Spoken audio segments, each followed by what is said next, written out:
amal yang tidak sesuai dengan petunjuk Rasulullah SAW itu, mereka membuat amalan-amalan saja, mereka mengolah-olah sendiri. Faj'alnahu, amal yang diolah-olah, amal yang dibuat-buat itu kami buang laksana debu yang berhamburan, kata Allah Subhanahu wa taala. Faj'alnahu haba'an mansura, kami buang amal-amal yang dibuat-buat sendiri, lepas dari tuntunan Rasulullah SAW, laksana debu yang berhamburan, tidak ada manfaatnya sama sekali. Di akhir zaman ini banyak amalan-amalan yang dibuat-buat, mereka anggap benar. Mereka anggap benar, ini benar, ini benar. Ya, benar menurut pemikiran Anda. Tapi menurut Rasulullah tidak benar. Ya, menurut Allah tidak benar. Menurut Al-Quran tidak benar.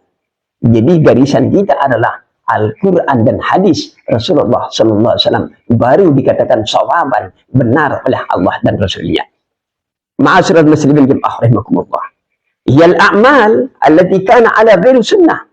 Amal-amal yang dibuang itu amal-amal yang lepas dari sunnah, atau lepas au urida bihi ghairu wajhullah, atau amalan-amalan yang bermaksud bukan karena Allah tapi karena manusia, mencari reda manusia, bukan mencari reda Allah Subhanahu wa taala. Itu dibuang laksana debu yang berhamburan.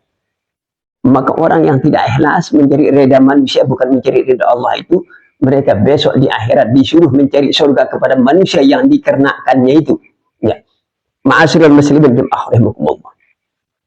Qala ba'du salaf, ma min fi'latin wa in saqarat illa yunassirul hadi wa nani. Lima wa kaifa? Ay lima fa'alta wa kaifa fa'alta? Nah ini. Sebagian ulama salaf mengatakan, ma min fi'latin wa in sabarat illa yunassirul hadi wa nani.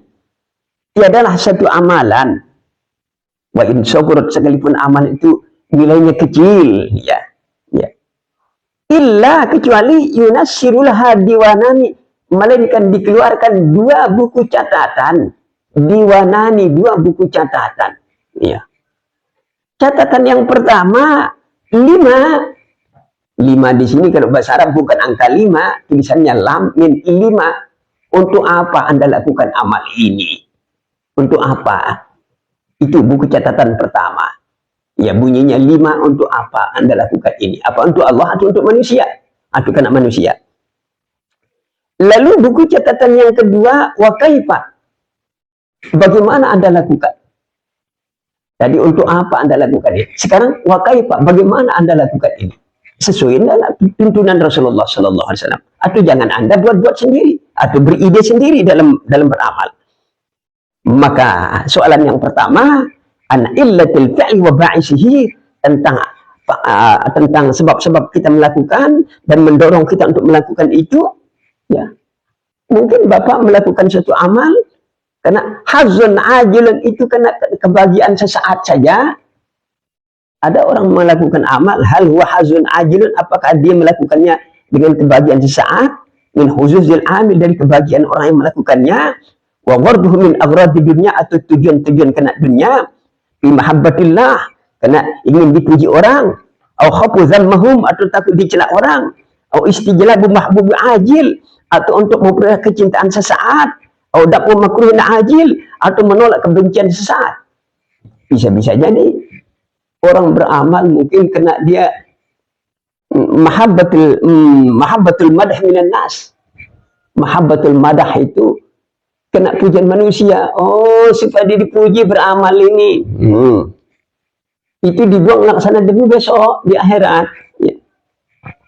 Atau Bapak tujuannya agrad min agrad di dunia, tujuan-tujuan dunia supaya dapat jabatan. Supaya dapat jabatan di kantor. Tujuan-tujuan dunia. Ya. Hazun ajil, kebahagiaan sesaat saja sifatnya ajil. Ya. Nah, amil ba'is, atau yang mendorong Bapak alal fi'li, untuk melakukan amalan itu, al-qiyamu bihaqqil ubudiyah, menjalankan hak-hak penghambaannya kepada Allah SWT, wa talabut tawaddud, mengharap kasih sayang Allah, wa taqarrub, mengharap kedekatan kita dengan Allah, wabtigha'il wasilah, mengharap kedudukan kepada Allah. Nah, itu bagus. Kalau yang kedua ini yang mendorong Bapak untuk melakukan sebagai penghambaan diri kita kepada Allah, wa talabut tawadud, mengharap kasih sayang Allah, mengharap kedekatan kita dengan Allah, mengharap ittiqaul wasilah, mendapat kedudukan di sisi Allah. Sebab mencari kedudukan di sisi Allah itu dianjurkan. Tapi kalau kalian mencari kedudukan dengan manusia, berarti agar di dunia, tujuan-tujuan dunia itu, besok amal macam ini tidak ada nilainya sama sekali, nol besar. Jadi sekali lagi, ibtigha'ul wasilah ilaih, mencari kedudukan di mata Allah itu boleh ya, dengan mengadakan pendekatan kita kepada Allah, melakukan hak penghambaan kita kepada Allah Subhanahu wa taala.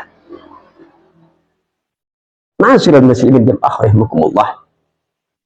Wa mahallu hadhi su'al annahu hal kana 'alaika an taf'ala hadzal fi'li maulaka am fa'altahu li haziha wa hawan? Apakah dia melakukan amalan ini untuk Allah, karena Allah, atau dilakukan li hazika wa hawan, untuk kebahagiaan dan memperturutkan hawa nafsu, atau dia mengikuti sunnah Rasulullah, penghambaannya kepada Allah Subhanahu wa taala. Ya. Maka soalan pertama adalah soal anil ikhlas. Ya, soalan pertama adalah soal pertanyaan tentang keikhlasan. Yang kedua adalah pertanyaan tentang mengikuti jejak langkah daripada Rasulullah SAW. Sebab amal itu tidak diterima kecuali syarat yang dua ini. Mana syarat yang dua? Ikhlas dan mengikuti jejak langkah daripada Rasulullah SAW. Ma'asyiral muslimin jamaah rahimakumullah. Fattariqut takhallus min su'alil awal bitajridil ikhlas. Maka cara penyelesaian, ya, di garis bawah, fattariqut takhallus min su'alil awal. Cara penyelesaian pertanyaan pertama ini adalah bitajridil ikhlas, dengan memurnikan keikhlasan kita kepada Allah Subhanahu wa taala. Memurnikan keikhlasan. Fattariqut takhallus min su'alis tsani. Cara menyelesaikan pertanyaan nomor dua adalah bitahqiqil mutaba'ah, dengan benar-benar mengikuti jejak langkah daripada amalan-amalan daripada Rasulullah sallallahu alaihi wasallam. Ma'asyiral muslimin jamaah rahimakumullah. Apa itu ikhlas? Nah, didefinisikan ikhlas itu oleh ulama. Al-ikhlasu ta'rifuhu wa tajridu qasd taqarrub ila Allah azza wa jalla an jami'us syawaib. Itu pertama. Definisi ikhlas adalah tajridu qasd taqarrub, memurnikan niat pendekatan diri kita kepada Allah. Di garis bawahi, tajrid, memurnikan qasd taqarrub, niat kita untuk mendekatkan diri kepada Allah. Memurnikan dari apa? An jami'is syawaib, dari seluruh noda-noda. Disebut noda kalau pian kena manusia, noda itu, kotoran itu, tidak murni karena Allah. Bisa tidak kita ikhlas memurnikan niat kita untuk mendekatkan diri kepada Allah dari seluruh noda-noda ria, pamer, kena manusia, kena jabatan, kena ini, kena sanjungan dan sebagainya? Itu disebut syawaib, noda-noda. Itu satu definisi ikhlas.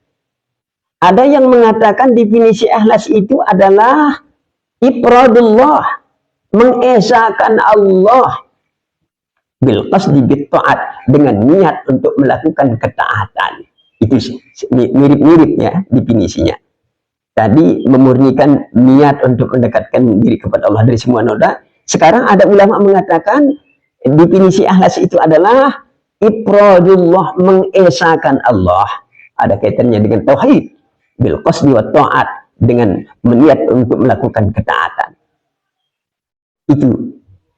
Yang ketiga, ada yang mengatakan definisi ikhlas itu adalah nisyanu ru'yatul khalq bidawamin nazri ilal khaliq, melupakan pandangan manusia.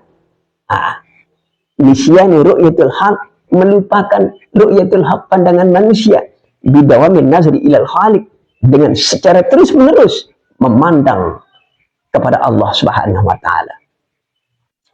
Maksudnya Tuan Guru gimana itu melupakan pandangan manusia? Jadi garis ya, tolok ukur daripada Bapak hanya kepada Allah dan Rasulnya.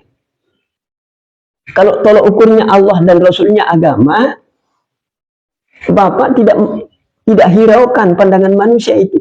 Manusia mengatakan tidak cocok, tetapi agama mengatakan cocok. Rasulullah mengatakan cocok, maka berjalan. Maka itu dikatakan ikhlas. Dan ini definisi daripada Al-Ghazali, ya, nisyan ra'yatul haq, melupakan pandangan manusia dengan terus-menerus memandang kepada Allah SWT.